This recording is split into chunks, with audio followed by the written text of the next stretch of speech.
The one and only Botticelli. Botticelli and Raphael, shirts and trousers. சட்டப்பேரவையில் NEET தேர்வு தொடர்பாக முதல்வர் ஸ்டாலின் மற்றும் எதிர்க்கட்சித் தலைவர் எடப்பாடி பழனிசாமி இடையே நேருக்கு நேர் வாதம் நடைபெற்றது. தமிழக சட்டப்பேரவையில் மருத்துவம் மற்றும் மக்கள் நல்வாழ்வுத்துறை மானிய கோரிக்கை மீதான விவாதத்தில் தமிழகத்திற்கு யார் ஆட்சியில் அதிக மருத்துவக் கல்லூரிகள் என்ற விவாதம் நடைபெற்றது.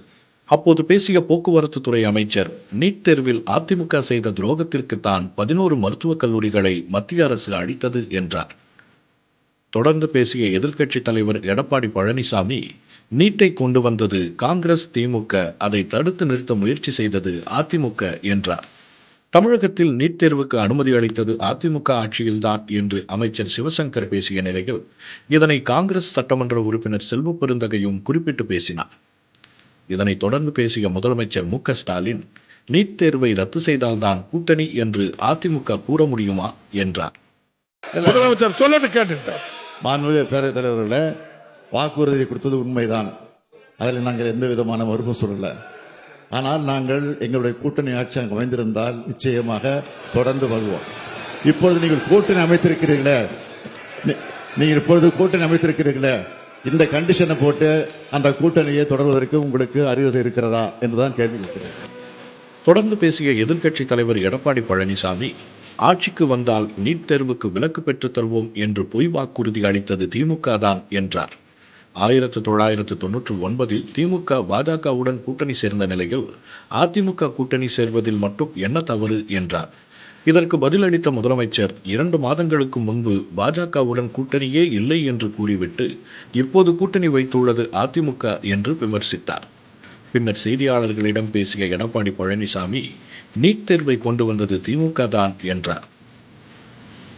திராவிட முன்னேற்ற கழக நாடாளுமன்ற திரு காந்தி செல்வர்கள் மத்திய சுகாதாரத்துறை இணையமைச்சராக இருந்த பொழுதுதான் இந்த நீட் தேர்வுக்கு ஒப்புதல் கொடுக்கப்பட்டு மத்திய அரசாணை வெளியிடப்பட்டது. ஏதோ அதிமுக ஆட்சியில் வந்து அதிமுக இருக்கும்போதுதான் வந்தது என்ற ஒரு தவறான செய்தி தொடர்ந்து முதலமைச்சரும் அமைச்சர்களும் பதிவு செய்து கொண்டிருக்கிறார்கள். இது நாட்டு மக்களுக்கே தெரியும். இது கொண்டு வந்தது காங்கிரஸ், திமுக. ஏன் இளைஞர்கள் பாதிப்பாங்க அப்படின்னு இவர்களுக்கு தெரியாதா? மாணவர்கள் பாதிப்பான்னு தெரியாதா? கொண்டு வந்தது இவர்கள். அதை தடுப்பதற்கு நாங்கள் கடுமையான முயற்சி எடுத்தோம். ஆனால் முடியவில்லை. நீதிமன்றம் சென்று விட்டது. அதனால் இந்த நீட் தேர்வு அதிமுக ஆட்சியிலே நடைமுறைப்படுத்த வேண்டிய சூழ்நிலை ஏற்பட்டுவிட்டது. இருந்தாலும் தொடர்ந்து மத்திய அரசோடும் நீதிமன்றத்திலும் நாங்கள் இதை வலியுறுத்திக் கொண்டே இருந்தோம், நீட் தேர்வை ரத்து செய்வதற்கு.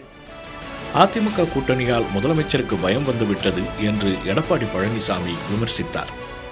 முதலமைச்சர் இப்படி ஆதங்கப்படுவது, இப்படி அதிர்ந்து போய் பேசுவது பார்க்கின்ற பொழுது பயம் வந்துவிட்டது. அதிமுக கூட்டணி அமைக்கப்பட்டு விட்டால் ஆட்சி மாற்றம் ஏற்படும், திமுக ஆட்சி இழக்கும், அதிமுக ஆட்சி வரும் என்று அவர் மனதிலே வந்த காரணத்தில் தான் அந்த வெளிப்பாடு பார்க்கப்படுகிறது. சட்டமன்றத்திலே நேருக்கு நேர் பார்த்தேன், அவர் பதற்றப்படுறதை பார்த்தேன், அவருடைய பேச்சிலிருந்து வர வார்த்தைகளை பார்த்தோம். முதலமைச்சர் மற்றும் எதிர்க்கட்சித் தலைவர் இடையேயான காரசார விவாதத்தால் சட்டப்பேரவையில் அனல் பறந்தது. புதிய தலைமுறைக்காக செய்தியாளர்கள் ரமேஷ் மற்றும் ஸ்டாலின். பார்ட்டி வேர்னாலும் ஐ ப்ரிஃபர் Botticelli. எங்க இருந்தாலும் நம்ம ஸ்டாரா தெரியணும் இல்லையா? வெரைட்டியான கலர்ஸ், நியூ டிசைன்ஸ், அதுக்கு மேல star look. The one and only Botticelli. Botticelli and Raphael, shirts and trousers.